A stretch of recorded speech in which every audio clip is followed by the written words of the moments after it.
Hi everyone. Now this is a position that it's an ending that I just finished today on the website letsplaychess.com.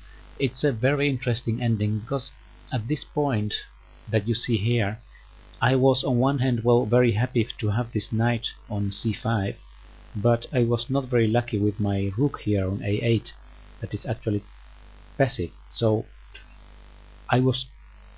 it was difficult to make a plan what to do. The most possible plan for me to do is to play b4 and then after that to play a4, because I cannot play a4 immediately because then he plays b4 and my knight is chased away from that beautiful square. But at this point my opponent surprised me. White is to move here, and he surprised me with a very courageous move. He sacrificed his rook for my knight on c5.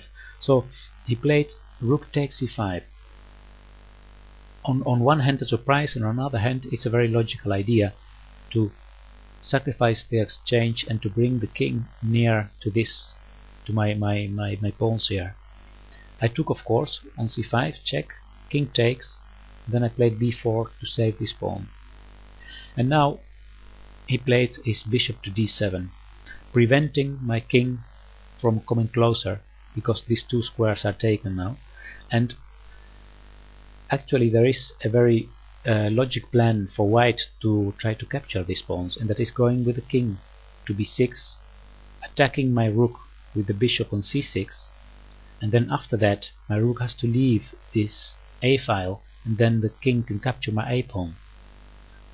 And I was looking and calculating this position, and I didn't find any way to prevent this plan for white. So what I decided to do is simply to advance my kingside pawns, and in a way waiting what would happen.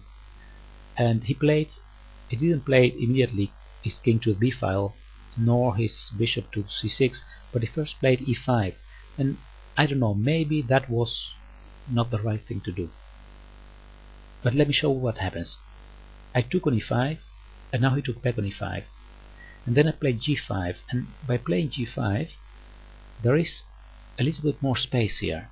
That means that if the bishop goes to g6 later, then the f5 square will be available. That means that there is a possibility that I can maybe go with my king to f5, attacking the e4 pawn, and maybe also going towards these pawns here. Now this is a very general plan, so it's not based on any calculations, variations, but it's just a general idea that this can be a passage that becomes free. Now what happened now, he played this king to b5, and I continued playing h4. I'm putting my pawns on dark squares because he has a light square bishop, and then he plays bishop to c6. Now it was impossible to save my a5 pawn anymore. If I try to do that by, for example, rook to a7, then the consequences are terrible, because he can play king to b6, and now not only my pawn will fall, but my rook is totally trapped. There is no square where I can put my rook. So this is something that I couldn't do. That means that after bishop to c6, the only thing I could do is to give a check on b8, and he took my pawn on a6. But now, as I said before, now that this bishop is on c6, I could try to find a way to activate my king. So I played my king to g6, and he played d6, creating a new passed pawn. I took on d6, and he took again. And now I played my king to f6. My idea is to have two possibilities of controlling this dark square d8. If he advances his pawn to d7, I can control this square with my rook, but I can also go with my king to e7 and control it with my king, and that would give my rook freedom to do something else. He played his bishop to b5.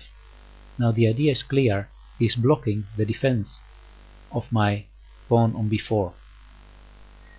So it looks like I'm losing this pawn, and that is true. But on the other hand, because he left with the bishop the square c6, now the square a8 is available for my rook. So that's exactly what I did. I made use of this by playing rook a8 check, and he took my king with his king my pawn on b4. Now if we look at the position now, it looks not very nice. He has now 3 pawns for the exchange, but of course this one will fall. So that's my next move. Rook takes a2, and at this point I didn't know who was better, whether it would be possible for me to stop these 2 pawns or not. And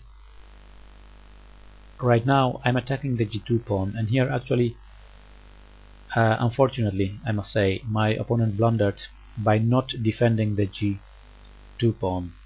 He played bishop to c4, keeping my king away from this pawn, but now I can take on g2 with my rook, and this gave me a possibility to win. What would have been better would have been, instead of bishop to c4, bishop to c6, defending this g2 pawn, and then it's very unclear what can happen if, for example, this variation king to e6, d7, king to e7, I don't find it clear who is better here. I'm controlling the d8 square, so that I don't have to be afraid of this pawn, and my other pawn is on a dark square, so I don't have to be afraid that it will be captured. So the question is whether this pawn will be able to advance or not. And it's I find it too complicated to calculate this.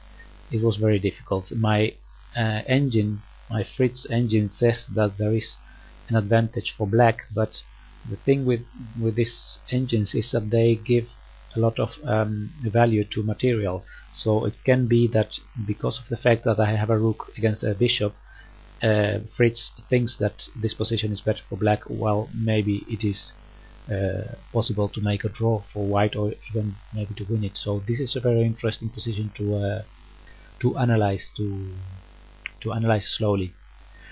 Anyway, I'll show you the rest of the game, because we left at the point where he played bishop to c4, and then I took on g2.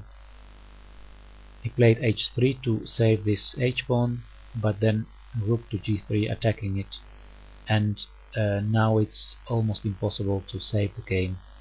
He tried king to c5, I took on h3, king went to c6, I went to h2, and now actually I have a way using these dark squares where his bishop cannot go to prevent this pawn from promoting, in combination with my king, because if he plays d7 I can go with my king to e7. He played king to d7, rook to d2, king to c7, and now g4, advancing my pawns, d7, king to e7, and actually at this point the position was lost. Just for fun, we continued a few moves more, but actually this is completely over now, and here it was the game was finished. So I find it very interesting, this idea of sacrificing the exchange in the beginning. Playing rook takes c5 is absolutely very a courageous decision of my opponent, and I was in a way lucky that the win was for me easier than I thought it would be in this position, when I simply got this g2 pawn, because I don't know what would have happened if the moves would have been this, like I just showed you, and we could have gotten this position, because it's very unclear here. But well, this is a very interesting game to play, and alright, I'll see you next time. Bye bye, thank you.